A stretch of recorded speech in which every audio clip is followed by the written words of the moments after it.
Near the end of Thomas's branch line, there is a small station, and, close by, the railway crosses a stream on a short bridge.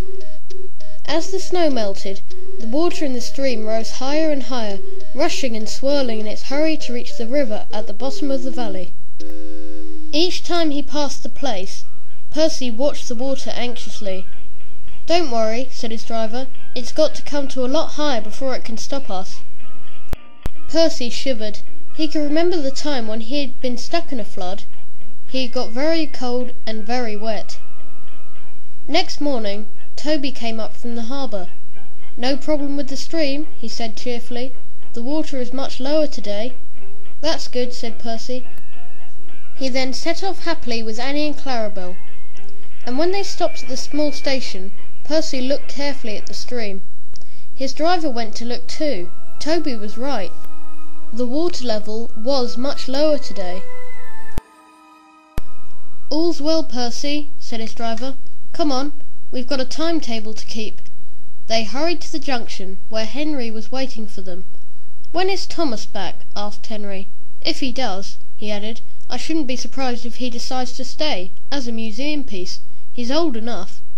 He puffed away, chortling at his own wit. Annie and Clarabell were most upset. Percy had to spend so much time comforting them that he was late leaving with his next train.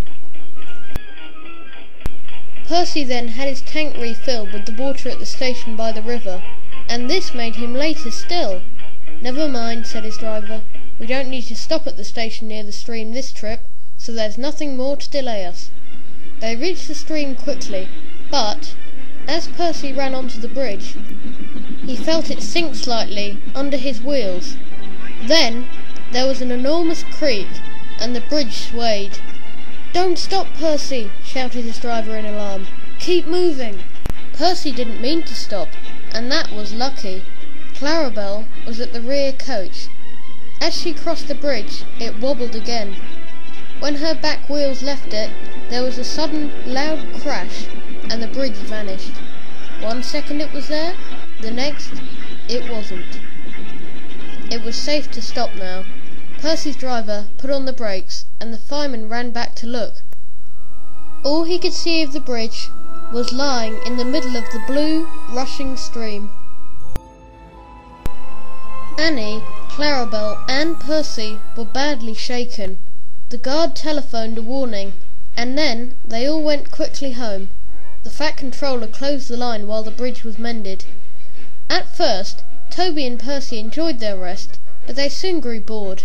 When the bridge was repaired, Daisy had recovered from her snowy ordeal too, and things returned to normal. But for some time afterwards, Percy was extra careful whenever he crossed the stream, in which he almost had a bath.